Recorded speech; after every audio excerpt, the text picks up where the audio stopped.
Today's episode of Northern Lights is presented by North Star Law Group, your trusted partner in Minnesota's burgeoning legal cannabis industry. Whether you're just starting out or looking to expand, attorney Jen Reise and her team will help you understand the latest developments, scope out risks, and find a compliant path forward in this rapidly changing field. Visit northstarlaw.com and let North Star Law Group guide you through the legal landscape with confidence.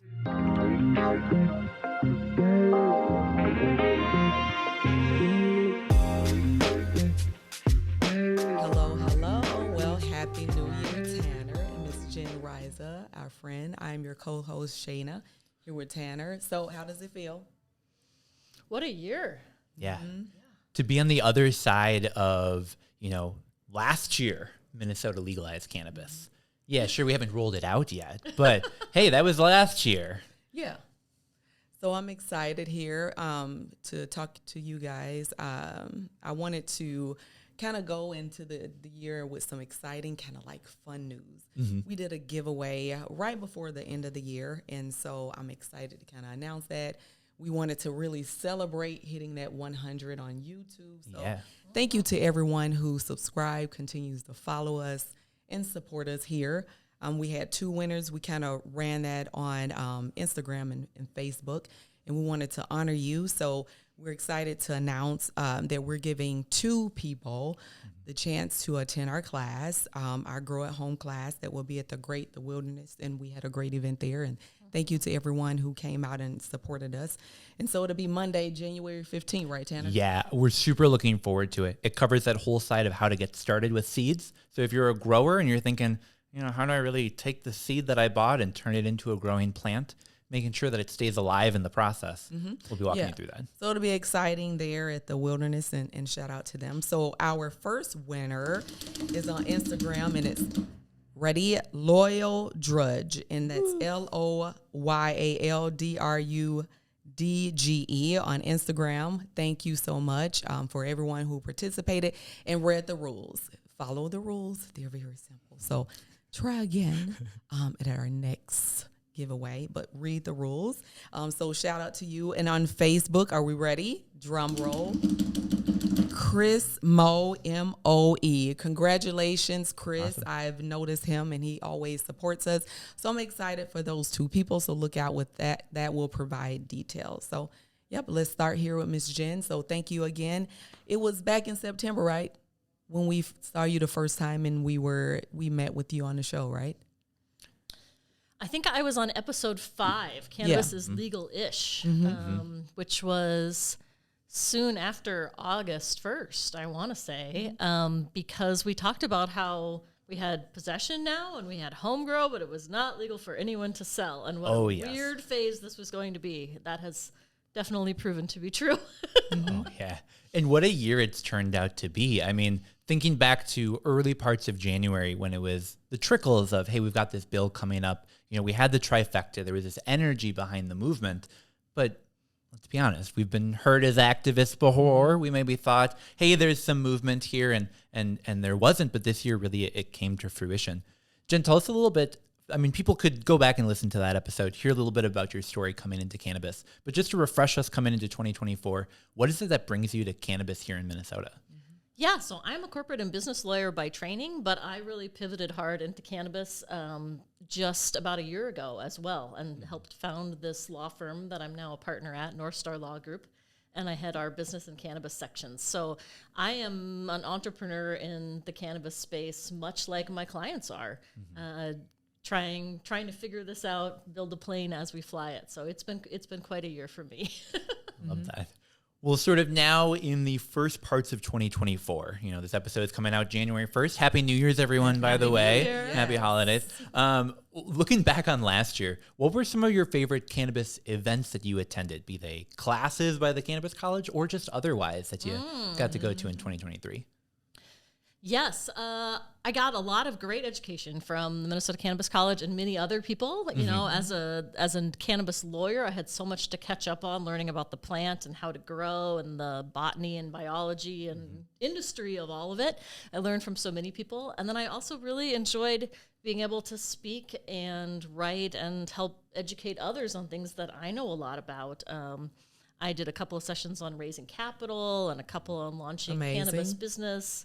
That were well received. I counted up and I did 13 specific speaking engagements this year. Wow. I put all the posters outside my office and I counted them before I came down here. So, which is a lot for me. I think of myself as an introvert, so I put myself out there and tried to educate others. Well, and this is something we kept saying when we were looking at like our personal stats at the end of last year is you look at how much we've done, it's basically just been since August. Like we were really capped on how much we were able to do. And while there was some education we could do before that, as the bill was working its way through, I mean, it's not like we were doing tons of training classes on how to open a business when we didn't even know what the bill looked like. True. But I would push back on that. I think we did a lot of good work in like July, though. All right. Yeah, absolutely. The Minnesota Cannabis College was on my wall. As the summer school was on my school. wall. Thank you so much. I was about to ask you.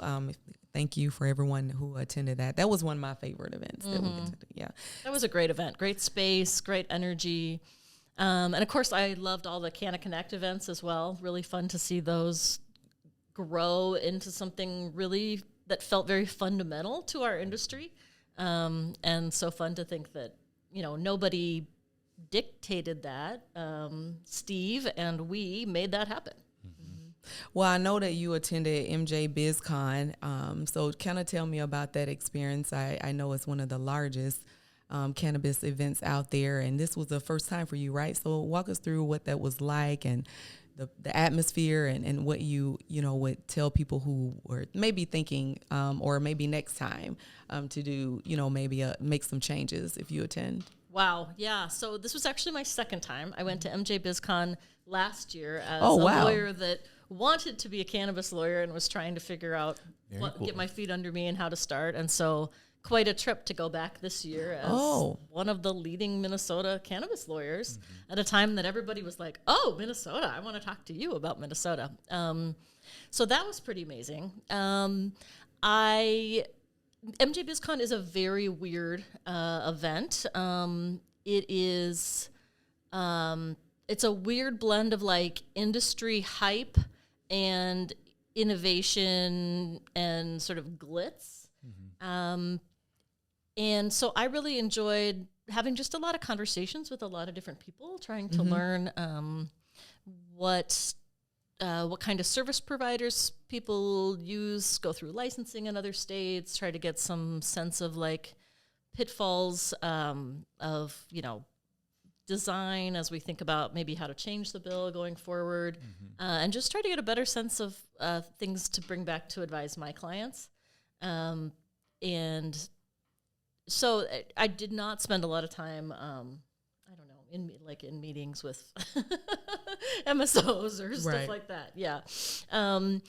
I have only been to Vegas for MJ BizCon, so it's kind of mixed up with my view of Vegas as well. I love that. Are there any like products that you saw or experiences that you had or anything at MJ BizCon that sort of stand out as like, oh, that's going to represent 2023 for me? Or no, you know what? I think MJ BizCon is Vegas and it's MSOs. 2023 for me was our Minnesota cannabis industry, and it's bringing it home and making it happen. It's the kind of events that we were talking about before. I love that. Well, what were some of the events that you led that really stood out to you besides going to like events and, things like that and supporting like social? Outside of that, what were some other events that you enjoyed? You mean back in Minnesota? Just in general throughout the year. Was there anything anything that you led outside of that you really enjoyed? Yeah, had some really nice educational sessions that we invited entrepreneurs to at Grounded Gardens and at Higher State Marketing about raising capital and launching cannabis businesses. That was really fun. I love talking to entrepreneurs about their ideas and helping them flesh it out and figure out, where in the universe their idea might fit, right? Do they require a license? What license? Or would this be outside the license? Kind of how to set it up. Really, this year has been a lot of talking to entrepreneurs. Just, so many of that same conversation that's never the same. It's different every time. I love that so much. Well, so I know one highlight from my year was being able to come out here to the Dabbler Depot, being able to switch our podcast to this video format. Yes. This is the first time we've had Beautiful. you out in our new video format, so welcome to the studio. Well, thank you. And I wore a very special sweater for the occasion. So Love it. can we actually show off the back of it? The This is back is it's so amazing. good. All right, so feel free to turn around. Okay. We'll All right. make sure that the camera gets here for this part. 'Cause this is just too good. So inside of that granny square, we have Look at that. Yes, matching. Yes, this is my Weed Lady colors. Lawyer sweater given to me by a loved one who crocheted it for me for Christmas. I love That's that so amazing. much. Man, talk about a cool cannabis gift that you can get is something wearable to show off the love and then and a cool it. one at that. That's really neat. I Thanks. love that. Oh my gosh. Well, so what other highlights stand out from you for the year? I mean, I mentioned coming out here. This is definitely a fun one. Is there anything aside from the events, aside from the trainings that we've done that just sort of stands out as, wow, that was really a cool highlight from the year? Well, it was a trip being in the Star Tribune, that's for sure, Yeah. which is something that you share as well, Tanner. I did a lot of speaking, and you're just never sure who's in the audience. And so one of my Twin City Startup Week events was not particularly well attended, but one of the people in attendance was a Star Tribune reporter who then reached out Nice. to me and said, "Okay, I want to talk more about this and that," and ended up structuring a whole article about launching a cannabis business in Minnesota off of that. Like so basically cool. that same presentation that I had written for Twin City Startup Week. So that was pretty amazing. Yeah, that's awesome. Yes. Talk about sort of seeing that impact from the work that you do, going from, I want to give this presentation, to the Star Tribune now has this full spread of cannabis imagery and information about how to start a business, something that, might not have happened without that presentation. It's true. And you just have to plant seeds, I think, in the world, and some of them sprout. And so this year for me has been all about planting seeds, and it's been actually surprising how quickly my garden has grown. So, wow, it's hard to imagine where we might be a year from now. Yeah, truly. Well, so would it be Northern Lights if we didn't cover some cannabis news? And we're going to do that after a short break.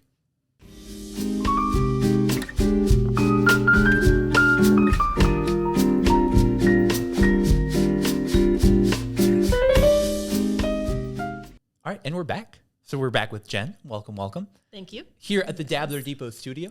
And what I'm so excited about is we're going to be trying a product here that comes from the Minnesota Legends Kite Soda. Yeah, so they were one of the very first of the hemp-derived beverages to market wow. last year. Yeah. And I have just gotten more into them recently. They're really good. I'm excited. So I have to say, I hadn't really tried much of them. And then on our podcast, we tried like their apple cider they had. Totally changed the game for me. What were you going to say, Shayna? Oh, so I was just going to say, just tell us a little bit about this for someone who may be new to like beverages or just drinks, and that, that may be focused more on flower, because there's Yeah, a lot of people sure. say, yeah, I want to open my mind now. Oh, I love it. Sure. So like the other beverages that are being sold in Minnesota right now, these are all hemp derived. So you're not going to have some of the complexities that you get with flour, but it also is more like drinking a beer or a cocktail, right? Sessionable depending on your tolerance. Kite Soda makes theirs in 10s and 5s milligrams. So this is a 10 that we just split 3 ways. So, And this is their ginger ale. this is their right? ginger ale, I love which ginger ale. I love ginger ale. Yes, So, me too. Salud. Salud. Wow. Taste the flavor. That's very light. good. Nice and gingery. Yes, I taste the ginger. That's really good. I feel like I say this all the time on the show. Like, I'm not someone who likes ciders. I'm not someone who likes this. And really, I'm someone who, ginger ale is not that first beverage that I would reach for. But this one is super Really? good. I love You get a ginger ale. ton of the flavor from it. Yeah, and ginger sometimes can be kind of weird, kind of waxy and fake, and this has just a really nice, real ginger taste. I like the packaging. It's very cute and simple. Oh, that's a good one. So yeah, Dabbler Depot, people can come get these Kite soda. Ginger ale is the one that we grabbed today, but they've got a couple other flavors you can check out too. Yep, they have an orange that's pretty good and a root beer. Ooh, the root beer I might have to check out. A root beer float. That would be Yeah. Come with into some a vanilla. podcast near you. Well, so it wouldn't be Northern Lights if we didn't chat about some news while you were here. Yeah. And there was actually some pretty big news that came out both here in Minnesota and federally. But I want to talk about the federal news first. So a couple days ago, we saw the White House put out some updated information. So they put out an extended pardon for people that had committed cannabis possession crimes on federal property. Yes. Can you break down? I mean, I'm sure people that have listened to our podcast before have heard a little bit about us talking about it, but what is an expungement? Like, just what does that mean? Yes. So what President Biden did is actually not an expungement; it's a pardon. Oh, An okay. expungement, a full expungement, is a sealing of records, and we actually do those sometimes at North Star Law Group for people. There are various things that you can have expunged if it's been long enough or whatever, and cannabis issues that were increasingly able to be expunged by HF 100. But anyway, that's not what President Biden did. Instead, it's a limited pardon, and so with a blanket pardon like that, the question is always, what are the parameters, right? And so this pardon builds on what he did last year, and extends that pardon for crimes of possession and use and attempted use on federal lands and in D.C. of cannabis. And so I looked at some of the numbers. Looks like there's about 6,500 people who had federal possession convictions that they'll now be pardoned of, as well as several thousand people in D.C., because remember, D.C. is not a state, and so it has weird jurisdictional problems. So it's included in this as well. So, I mean, that's very good, right? I think there are a number of ways that Biden could have gone farther that were within his power, and what we would have liked to see, or would, hope to push him to do in the future. The big one is sale and attempted sale crimes. There are a lot of people who are still who are convicted or even are still in prison for sale and attempted sale of things that are now totally legal to sell. And so would like to see him go farther on that in the future.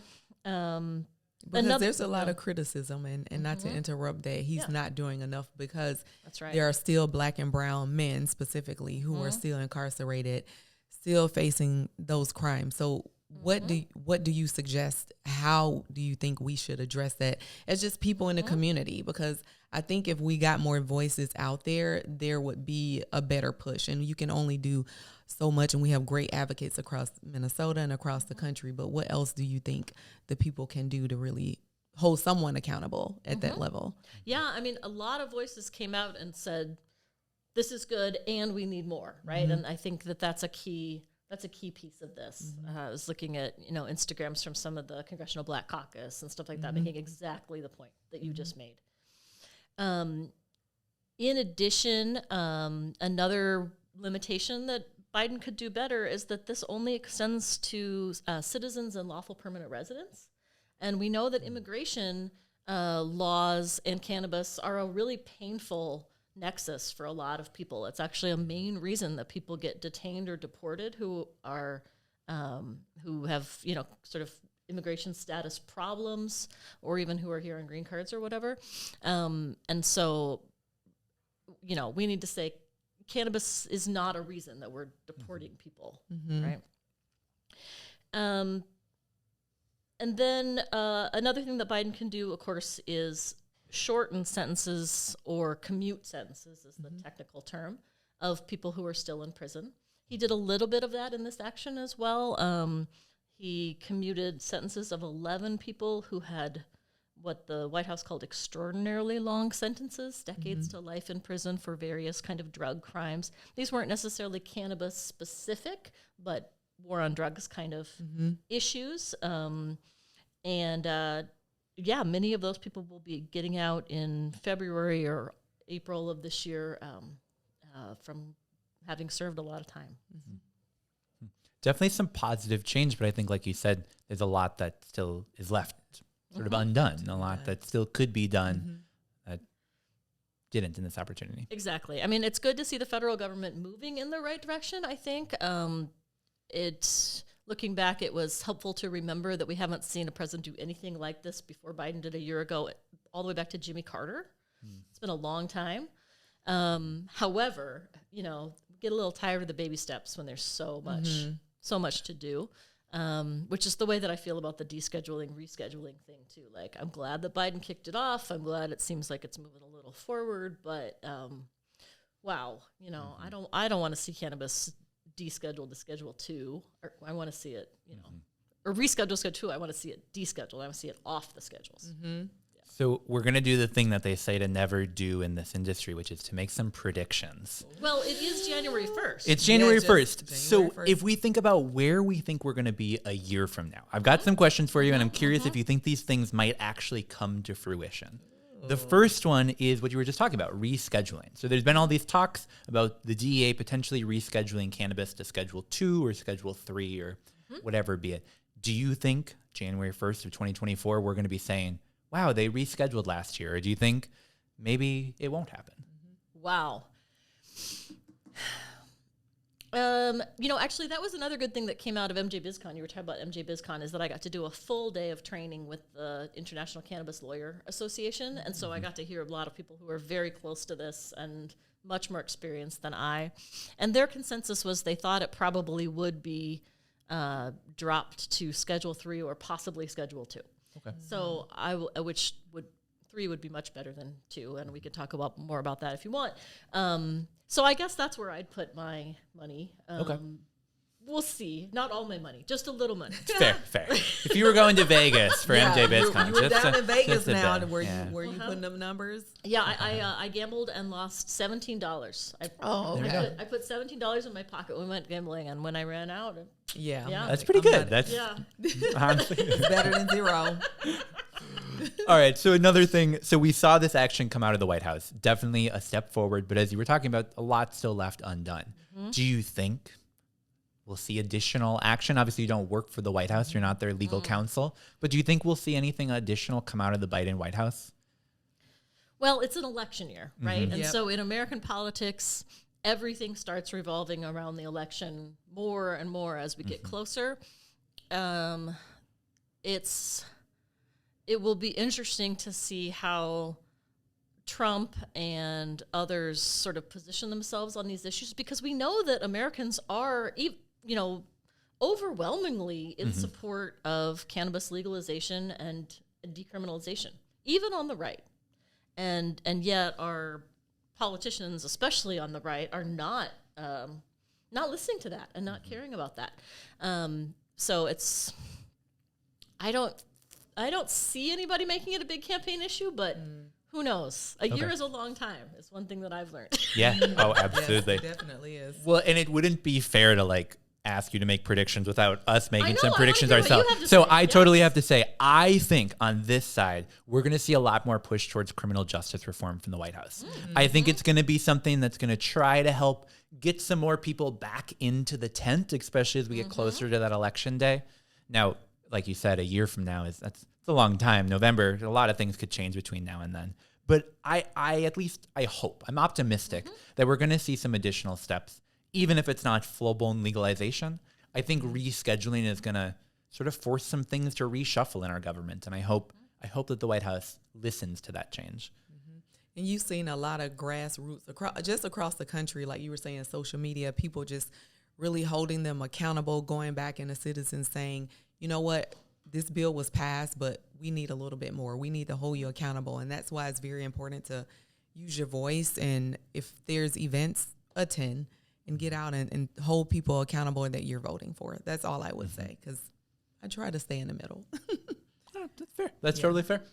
So now coming back to Minnesota, we're going to ask you about a couple other things, see if you think they might happen. So there's been a lot of talk about there perhaps being some changes to the legalization model. People trying to push through some, maybe some additional bills to try to modify what our legislation will look like come the enactment. One big one that I know people have been talking about a lot is perhaps allowing some sort of what has been called like a home grow sale market, like a limited, maybe I'm not able to post on Facebook that it's for sale, but if I go to my friend and say, hey, I'd really love some cash to get this back. We went to a great event that was hosted just this past week that really talked about from that med side of having more sort of engagement on allowing home growers to provide to that medical market. Do you think we'll see any sort of change about that in the coming year? I was at that event as well, and that caregiver model, I thought, which Michigan has done really well, and so that's always nice as a state to be able to look at something. I thought that was a really good event and really interesting to learn more about that. It's a short session this year, which means generally that the legislature is more interested in sort of fix-it bills or urgent issues rather than sort of opening up policy discussions. For sure. I'm not a lobbyist, but I'm not sure if we'll be able to get any of those kind of things done.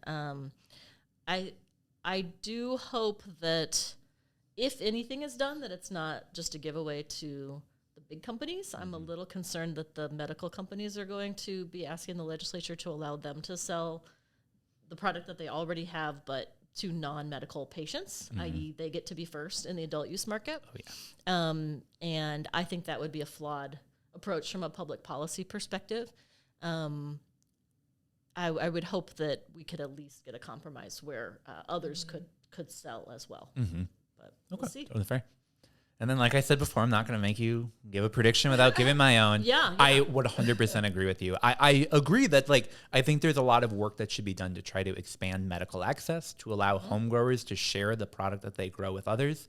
I think this legislative session, I think it's going to be a little short. I think just the idea of getting something put together and passed between now and May, and really it's just February to May, I think we'll see continuous efforts in future years is how I'll optimistically put it. Yeah, I think our cannabis laws will probably get tweaked, almost every session. That's what happens with alcohol laws and others. And so as advocates and market participants, we have to stay vigilant and maybe also creative, And if there's one thing that the cannabis industry is, it's creative. It's amazing to me. I love it. Yes. All right. Well, last prediction. So we've had a lot of talk about sort of the timeline of when our Office of Cannabis Management is going to be put together, going to be established. But really, I think big hot topic. But I think what people have really been questioning is, when am I going to have an application that I can start sitting down and filling out? Do you think by January 1st of next year, so by January 1st of 2025, will you be able to send people to a website or a PDF form or something? Or do you think it will still be, the office is working on it, it's going to be rolled out early parts of 2025? That doesn't mean January 1st. I think it'll be really soon after January 1st. Okay. Let's say January 17th, 2025. Ooh. I love it. We're setting that line in the sand. That's perfect. In the middle. Okay, very cool. We'll see. My mom's birthday is the 18th, so hopefully not the 17th. Okay. We gotta at least let me celebrate. Well, you take her out to dinner and then there we get go. back to work. Well, happy birthday. I can walk her through the application as a birthday gift. Yeah. No, just kidding. Oh. Well, Jen, I've enjoyed chatting with you, sort of talking about some of the big things that we've seen this past year.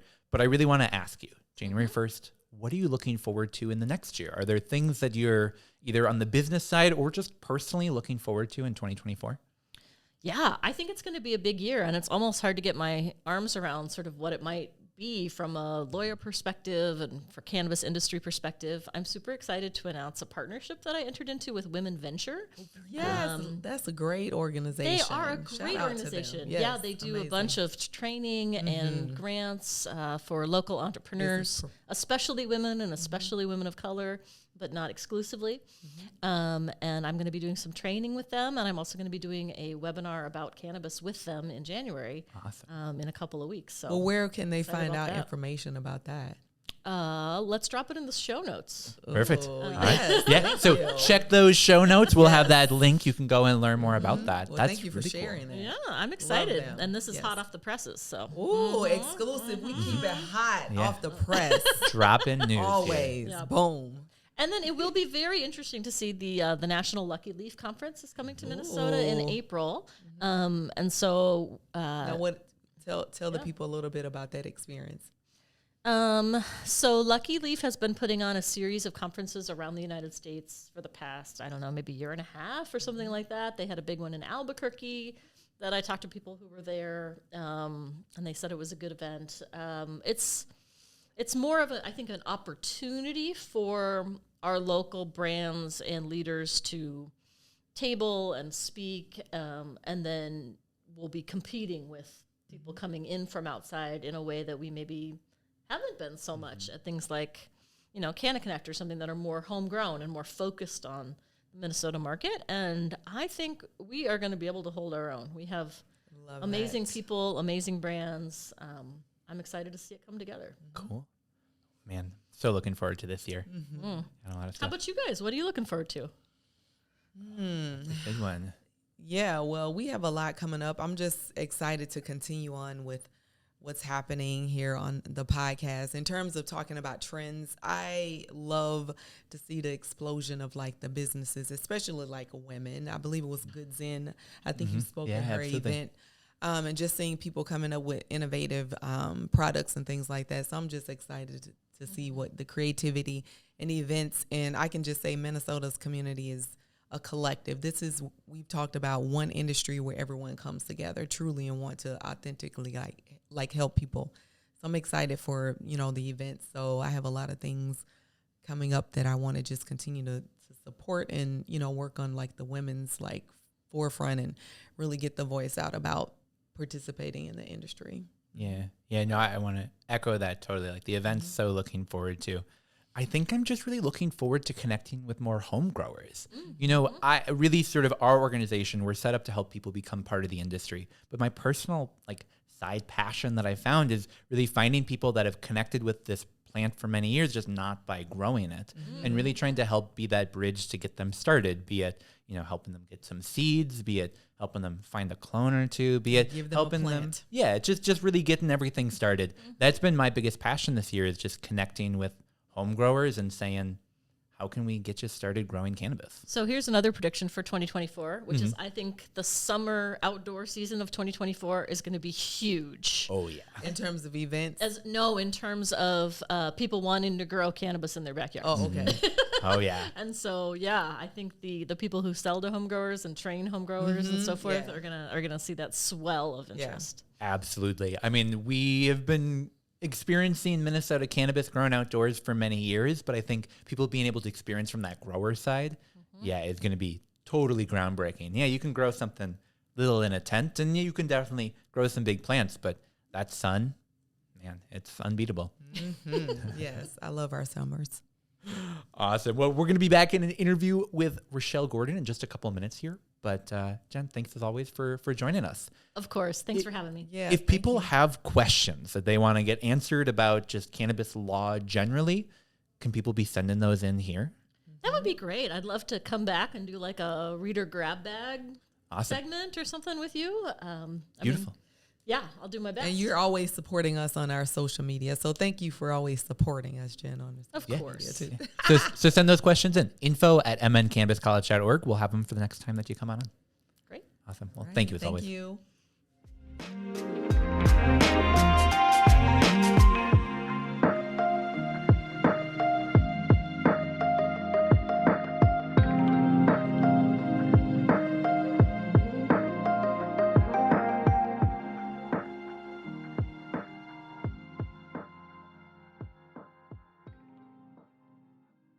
Have you been thinking about growing cannabis but don't know where to start? On January 15th, 2024, join the Minnesota Cannabis College and a team of expert breeders for a 90-minute session at the Wilderness. During our captivating presentation inside the theater space, you'll learn from industry professionals with valuable business and cultivation experience, all in an intimate setting so you can have all of your questions answered. Our evening begins by connecting with fellow classmates in the Wilderness Speakeasy and continues until 9 p.m. with networking opportunities in the lounge. Plus, our class is capped at 42 students, so you'll want to secure your spot and be sure to sign up today. Purchase your tickets now at mncannabiscollege.org/start before we're filled up. So what are you waiting for? Sign up now and get started growing this January 15th. mncannabiscollege.org/start.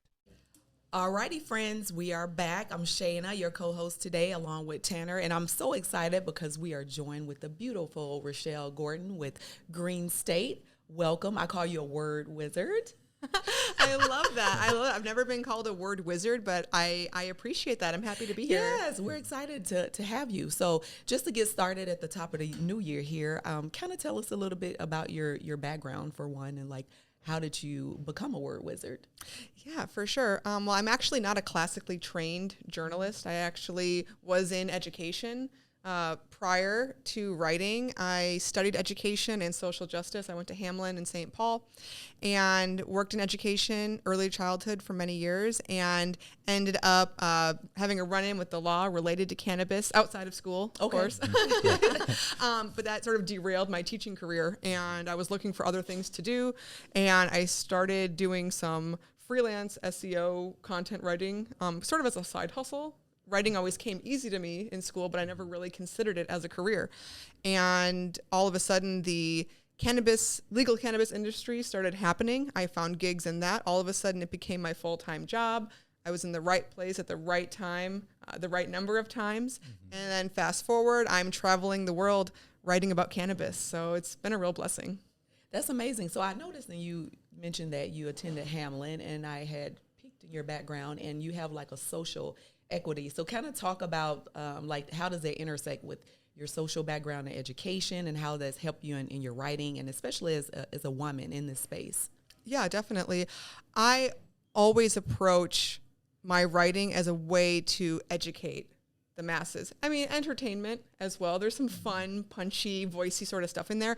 But above everything else, I want to educate people about this plant and be a good steward of the plant as well.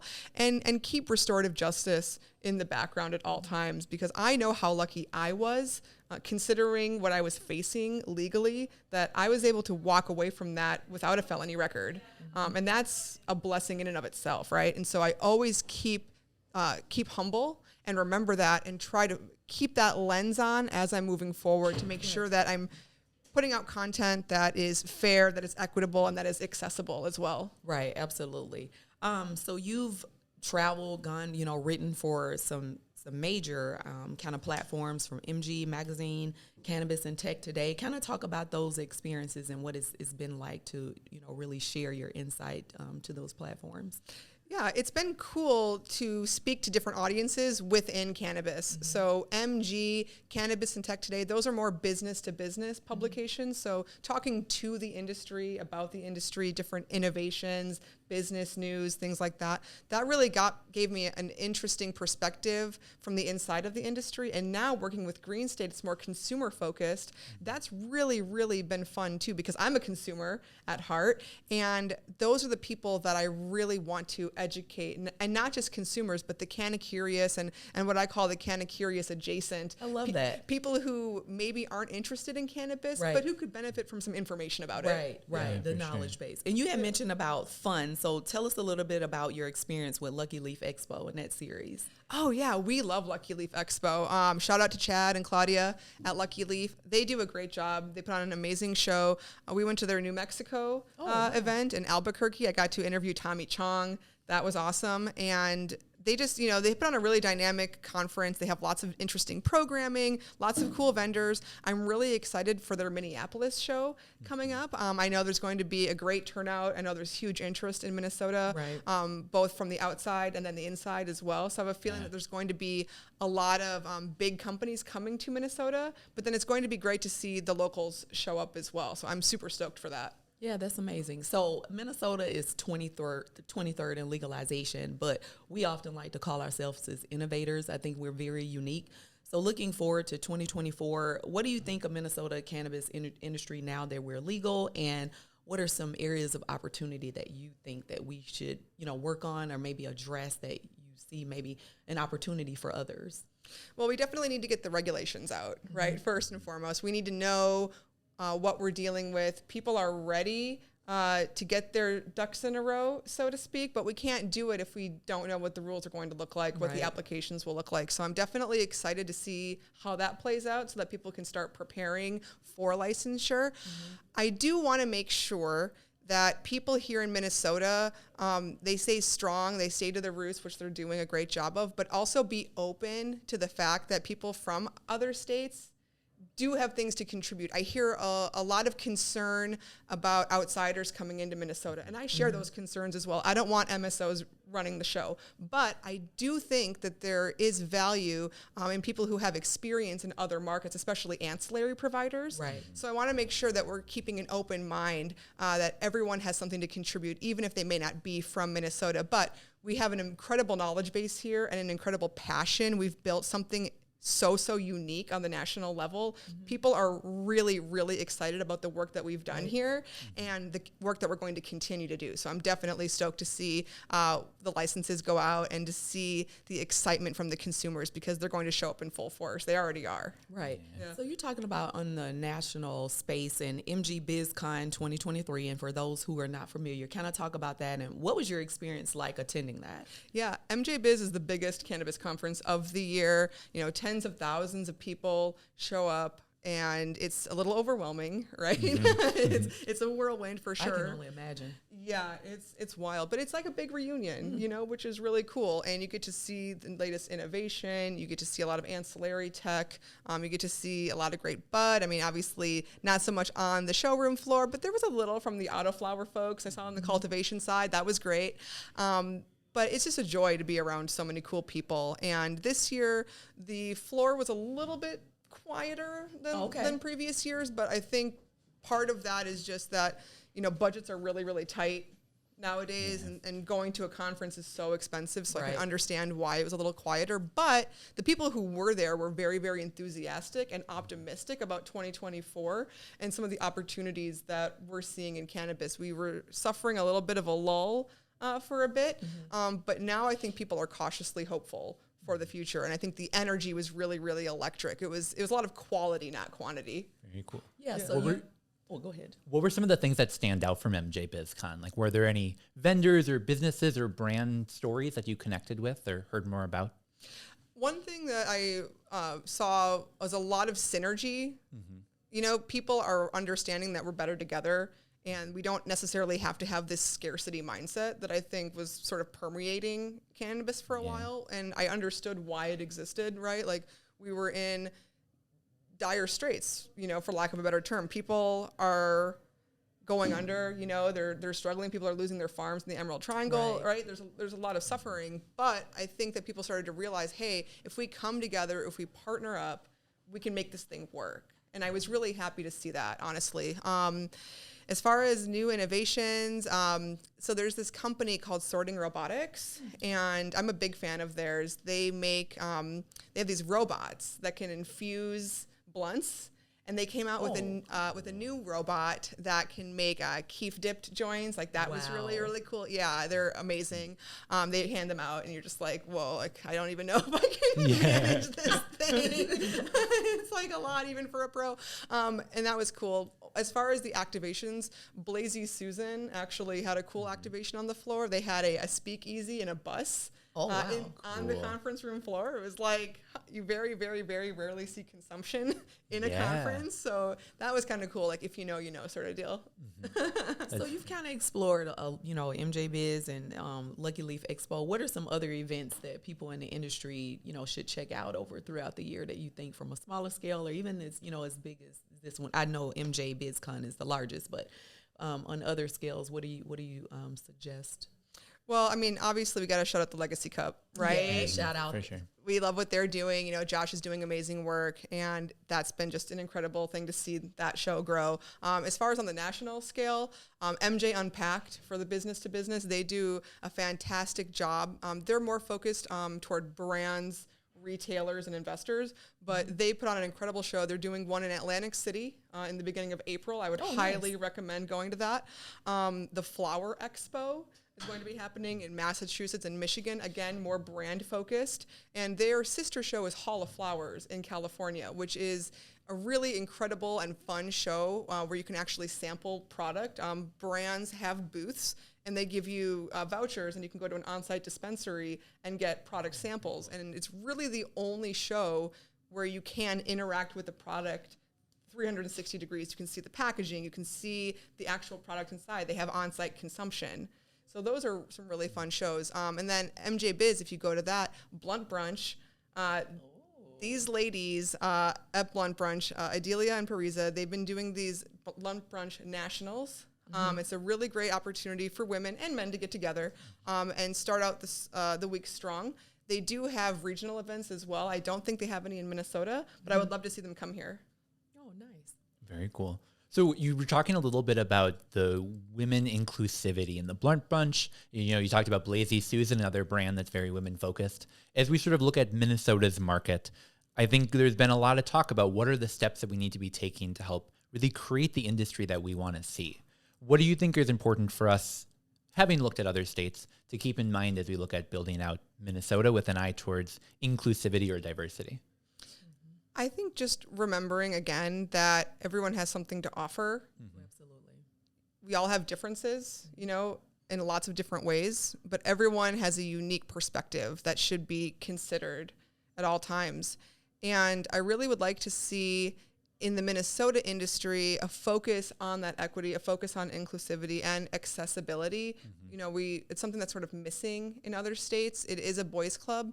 However, I do think that there are a lot of strong, incredibly dynamic women in this space and a lot of male allies as well. And so I think as long as we remember that this is a community and keep it community focused, we shouldn't have a problem, making sure that everyone has a seat at the table. I really feel strongly that Minnesota in particular has really strong community roots. And I don't think they'll forget where they came from. I really don't. Absolutely. Yeah. So tell us about your experience with Boveda. I mean, shout out to them. They're amazing here in the Save the Twin terps. Cities. Yes. Oh, yeah. What was that like, and what did you do there? So I worked with Boveda on and off for many years as a copywriter. Oh, okay. Yeah, and did some content creation for them as well. Shout out to Matt Adams, their videographer. We did some really fun things together. Boveda is a really amazing Minnesota company. And I think people don't realize on the national scale that they're from Minnesota. But Drew Emmer, who's their strategic partnerships lead, shout out to Drew, I love you so much. He was one of the first people that I actually met when I got into the national cannabis scene. I met him in Seattle, and I went to their booth, and I saw a 612 phone number on the business card. And I said, hey, 612, what up? What are you doing out here? And got to learn more about the product and the culture over there. And, one thing I can say about Boveda is that they are really strong in their culture internally as well. And it's been really cool to see people recognize what Boveda can do as far as, keeping cannabis fresh. And not just cannabis as well. They do tobacco, they do musical instruments. You can actually put it like in your brown sugar, in your coffee. Yeah. It has a lot of different applications. But especially on the home grow side in Minnesota, as the home grow comes up, people are using it in the dry cure process and for long-term storage. It's a great product, and I'm super stoked to see them continue to thrive and to grow in the Minnesota community and go back to their roots. It's been really fun to see. Yeah. That's very cool. So there's been some chatter on social media, and I want to give you an opportunity to address it because I think it's sort of not based in absolute fact. And so there were some comments linking Greenstate and William Randolph Hearst, someone who was connected to criminalization.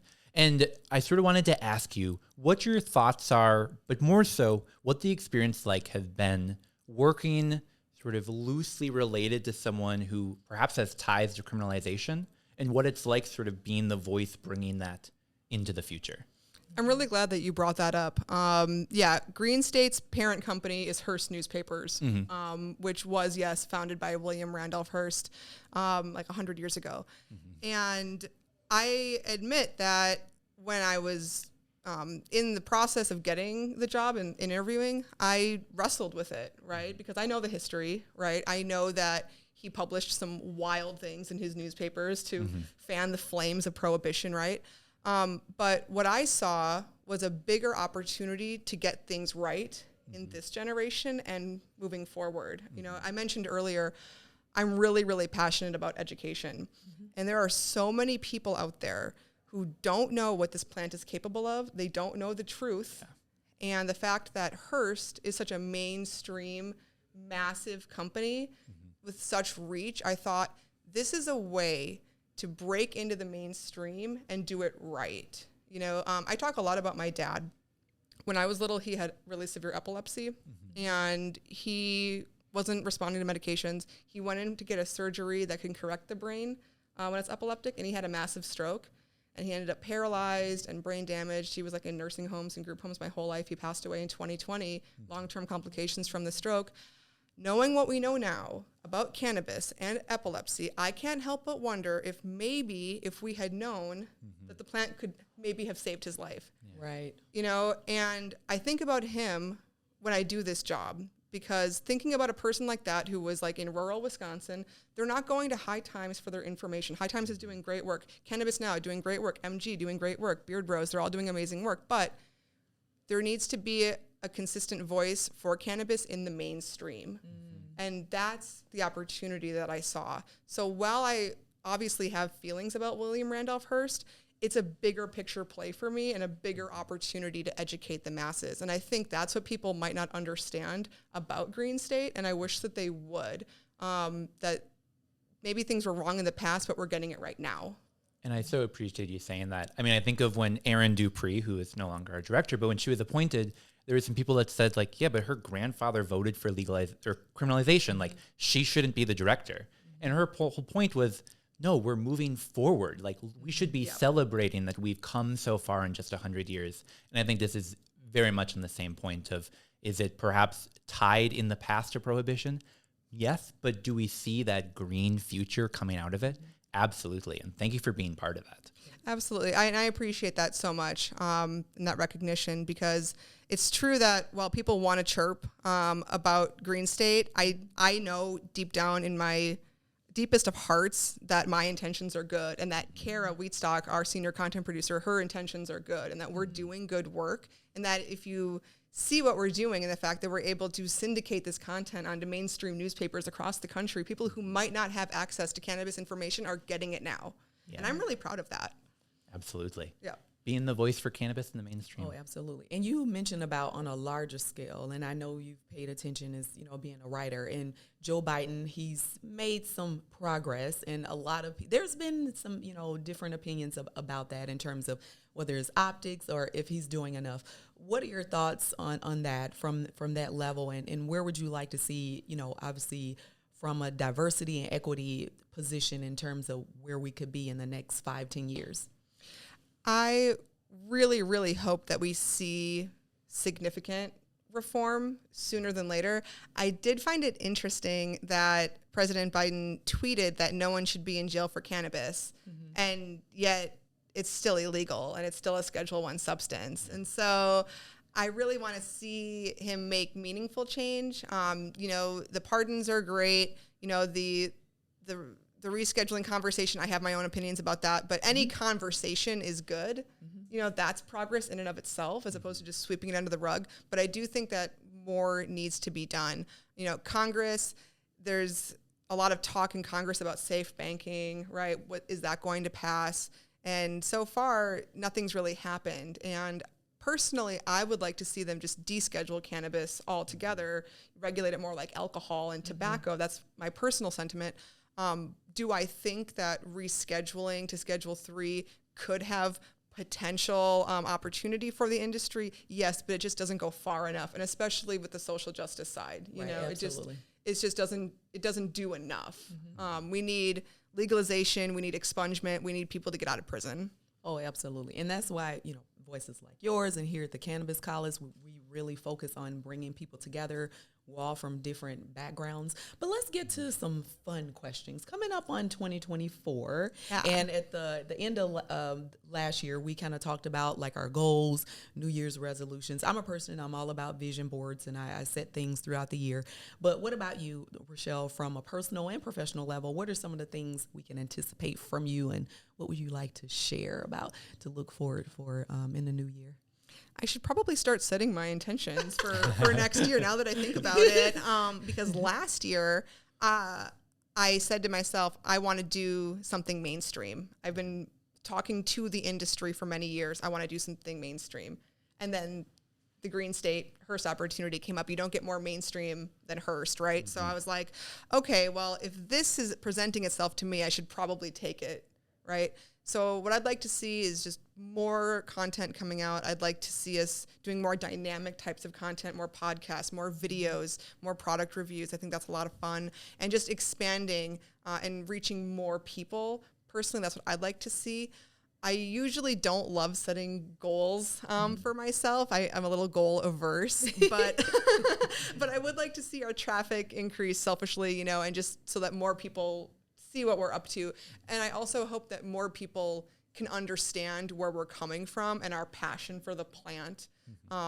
Yeah, that's one of my main hopes. And just on a higher level, I hope that, you know, Minnesota can continue to grow, that we can see the regulations come out, and that we can see meaningful reform on a national level, and that we can see more people released from prison. That would be a blessing.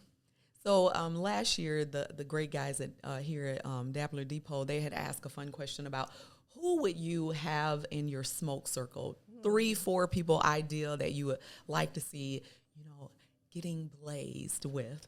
One of my people was Rihanna, because I just love her.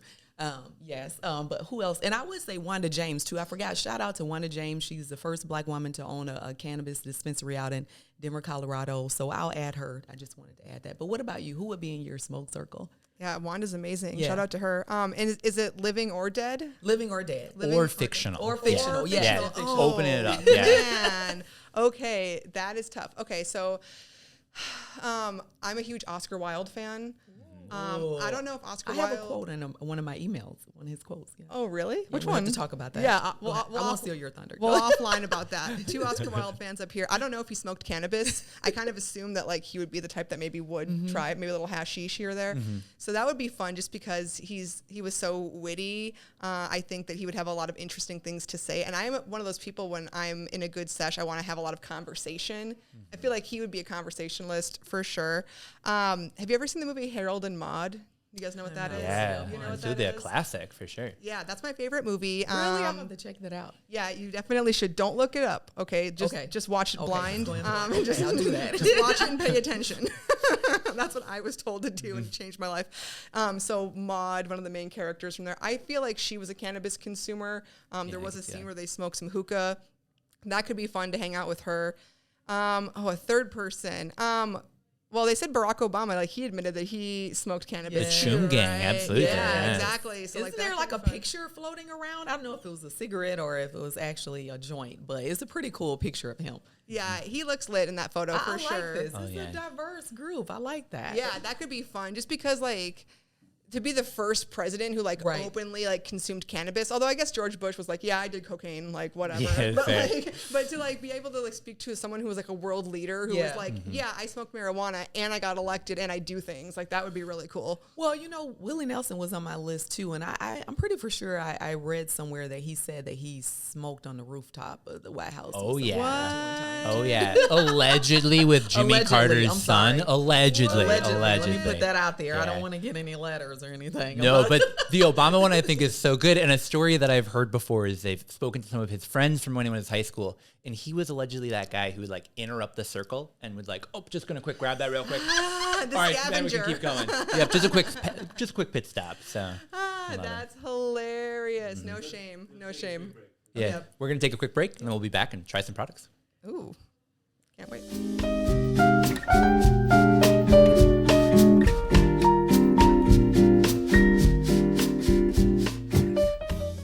All right, and we're back. So we've been talking a lot about some of the national news going on in cannabis, talking about some of the big stories, but I had a question for you.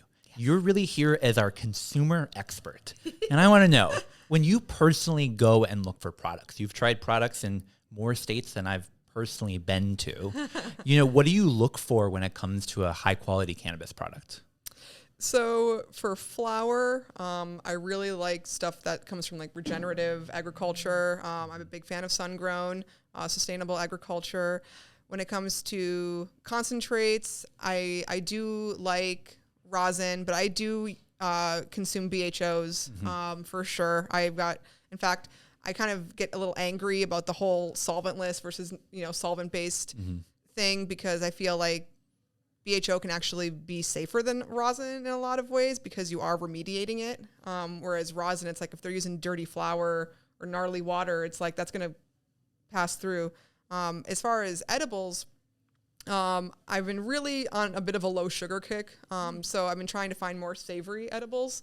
I also definitely prefer ones that either have live resin or rosin, only because the whole plant experience really hits differently than a distillate. I do see the benefit of distillate, especially when you're doing something at scale and you also want to mask the cannabis flavor. But I know like my fiance, he wants his edibles to taste like weed. And I guess I feel a little bit the same way. Totally get that. Awesome. But yeah, fun branding, something different, something unique. I see the product that we have in front of us. It's very different. Yes. The freeze-dried ice cream, right? Oh, yeah. That's what this is? Yeah, so Yes. people a little bit later in the year will be able to hear our interview that we got with Stefan from Cornell Urban Agriculture, but we're going to try some of these products today that he left behind for us. So each of these are the Space Ice Cream, a freeze-dried ice cream that he makes here in Minnesota, made with product that he grows in Minneapolis. So we're going to be able to try these. We got 3 different flavors in front of us. Okay, I've got we'll the go down the banana line. cream pie. What flavor do you have there? I don't have Right a glass. there. Oh, ice cream. Yeah, the Is that sea salt dark chocolate is yours. Oh, and I had the sea salt caramel. There we go. Well, Wow. you're our guest. Is there one that you want to try first, or? I'm actually all about Oh, the it's sea underneath salt there. I'm caramel. sorry. So yeah, so I'll definitely try that. I've been dying to try this product. I've been seeing it around. I'm a big fan of what Cornell's doing. His flour is incredible. And I know this is something that's very different. I'm not a huge gummy person. So when I saw this, I was like, oh, something different, something unique. Like this is something that would attract my eye at a dispensary in Yeah. another Yeah. state for sure. Yep, right. So The packaging is pretty. Yeah. Well, feel free to bust it open. We'll All right. give Start these a with that try. one. Yeah. let's try this. Yeah, and I'm liking the sugar content. It's not aggressive. Some of the edibles and drinks are so sugar heavy. Oh yeah. Yeah. Oh, and they're just little itty bitty. Yeah, they're just guys. little pieces. It's just a little piece of freeze-dried ice cream with some delicious sea salt topping. Okay. So again, sea salt caramel. Yeah, and each one is. caramel, depending on what region you're Oh from. yeah. So each one is 5 milligrams. It's a collaboration with Legacy. We talked to Josh last week. People went and heard that. We love If you haven't yet, check it out. we love Josh. Now, is the medicine in the ice cream or in the topping? So my understanding is that it's in both. That Oh, that it's sort of a combined medicinal flavor. So on the front end, I would say it's definitely more caramel heavy, but you can taste the weed once you swallow it, for sure, right? Which I like that. I like the weedy aftertaste. When edibles have Yep. that, I'm like, okay. It's settling in. Okay, let me get this open. Yeah, I like that. I love the caramel flavor on it. I mean, this is a classic. He's had it for a while, but Okay. it's one of those that doesn't really go bad. Like it's delicious. Okay, Yeah. so next we have sea salt dark chocolate, and dark chocolate is supposedly great for you. So There we go. go there. All right, I'm just gonna take a little bite of it. I'm try to pace myself. I've actually been doing a lot less edibles lately. There. I like that crunch. See, that's what I was expecting on the first one, for it to be like crunchy with the freeze dried. So maybe this one's a little crunchier. It looks like Definitely rich with the dark chocolate is settling. You can really taste it. But also I taste the weed flavor right away, like it's compared definitely to more that pronounced. one. Yes, for sure. It's more pronounced. But it is crispier for sure, which is what I anticipated in the first one. So I wonder maybe this one's a little fresher, or Yeah, I will say the ones that I've gotten in the past of salted caramel are generally more on this crispy side. So yeah, probably just a okay. fresh bag that Stefan grabbed for us. it tastes good. Now, how are you supposed to store these? Like, what did the instructions say? Like, it's just room temperature, or is it okay to like? So they're best to stick in a cooler place. So like some people keep them in the fridge, but they are shelf stable, so you should Okay, be able yeah. to just keep them sort of on your counter anywhere that's not in direct sunlight. So what do you have up next? So then this last one is the banana cream pie. And see, banana is strong. That's why it's like there's a joke that like never put bananas in like your smoothie because it just beats up every other fruit in there. It's like overpowered. So I'm wondering how it's gonna taste here. I'm hoping that we get some of the pie. I love pie crust. So that's what I'm hoping for. Now, in each piece has 5 milligrams, which feels like kind of a lot for such a little morsel. And with how delicious they are, I could see you accidentally just like munching them down. Suddenly you've eaten 50 milligrams and you got to go to a fish concert or something. It's not as pungent as I thought it would be. It's subtle. Yeah, you get more banana on the back Back end, end. for sure. Yeah, on the front end, it's more of the cream Yep. side. Yeah, it's not an overpowering banana as you were concerned about, right? Yeah, it's nice. It's not as overpowering. Yeah. So which one do you guys think is your favorite? Oh, that's a tough one. Yeah. I think probably for me, the original salted caramel, this one right in the middle, the first one we tried. Yeah. Hard to beat that. Banana that cream pie salted is a caramel. close Yeah, second, it though. is. What yeah. about you? Yeah, I would say the salted caramel for me. I mean, they're all great, They're but delicious. Yeah. I'm obsessed with the salty sweet treat though. Yeah. Like I just love So it. good. So yeah, shout out to Cornell, like crushing it over here. Yeah. Yeah, definitely Great good. job. People can check these out, and of course, you can get them all over the Twin Cities. But where do we recommend? At the Dabbler Depot in St. Paul. So come on down, check it out. Pick up one of these bags. Yeah. Wow, well, Rachelle, thank you so much for Thank you joining us so for today. much. It was As so we come fun. into the beginning part of this new year, people are looking to follow along with stuff you're doing. Where would you send them to learn more about some of the works you're putting out? Well, you can follow me on Instagram at Rachelle the Writer.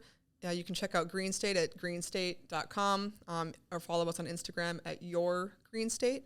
You can also hit me up on LinkedIn if you are in the industry or you are looking to get into the industry. I'm an open book. I'm always happy to answer any questions that people may have. And if you have an idea for a story or if you have a story that you want to share with the world, definitely be in touch. We're always looking for new content. We're always looking for fresh ideas and people with hearts that are pure. We want to share their stories. So don't be a stranger. Make sure to reach out. So Rachelle, the wizard, thank you again for being on the show with us. It's been my pleasure. Thanks so much for having me. Let's go check out some THC drink, shall we? Yeah. Yeah, let's do it. All right, be right back.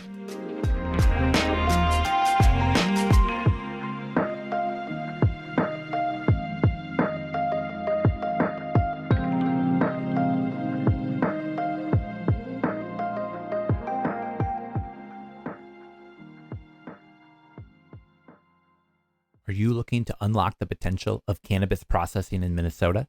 Say hello to Processing Cannabis at Home in Minnesota, a beginner's guide. Your comprehensive and easy to understand roadmap for safe and legal home processing of cannabis. Learn everything from basic information on science behind cannabis through intricate details about cannabinoids and terpenes, all the way to step-by-step instructions and practical advice from seasoned professionals.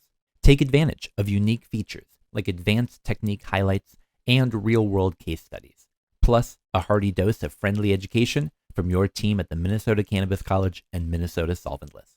Unlock an unprecedented understanding of this intriguing realm with one powerful guide. It's a must-have for anyone looking to get into cannabis processing. Get yours now on our website and join us as we explore every nook and cranny of this fascinating plant. mncannabiscollege.org/shop to get your copy today.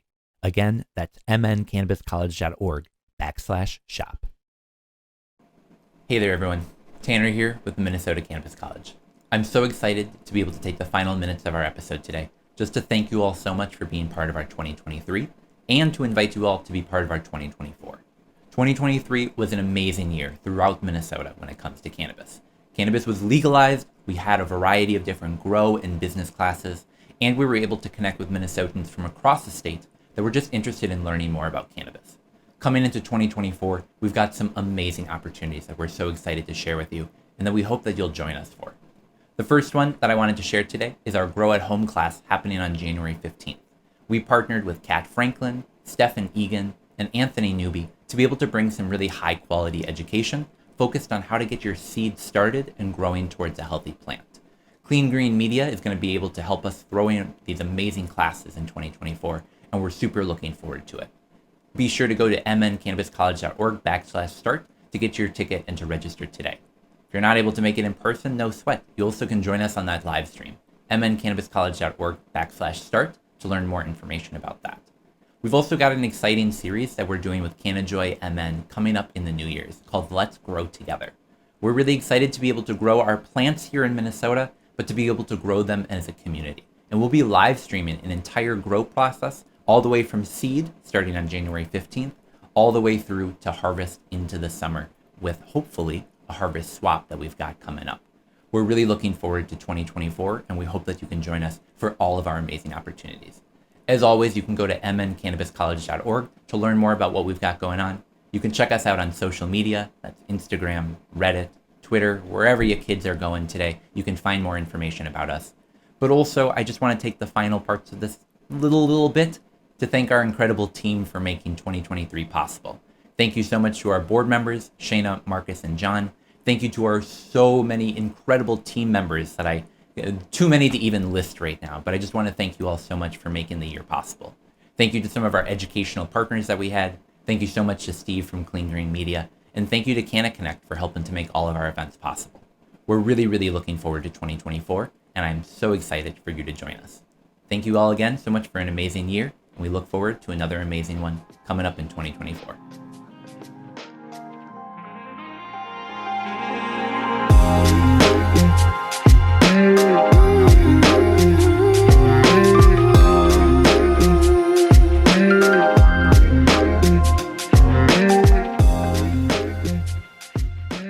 Northern Lights is a Minnesota Cannabis College production. This episode was produced by me, Tanner Barris, and by my co-host Shayna Payton. Production assistance from Marcus Harkis, John Barchi, and Steve Eigenman. Video and audio recording at the Dabbler Depot studio by Jordan Whippet. Special thank you to Jen Reise and Rachelle Gordon for coming on and looking forward to 2024. Today's episode was presented by North Star Law Group, your trusted partner in Minnesota's burgeoning legal cannabis industry. The information provided in this episode does not and is not intended to constitute legal advice, but is instead for general information purposes only. No listener should act on the basis of information provided without first seeking advice from their own legal counsel. The views and opinions expressed in this program are those of the readers and do not necessarily express the views or positions of the Minnesota Cannabis College. Please listen responsibly.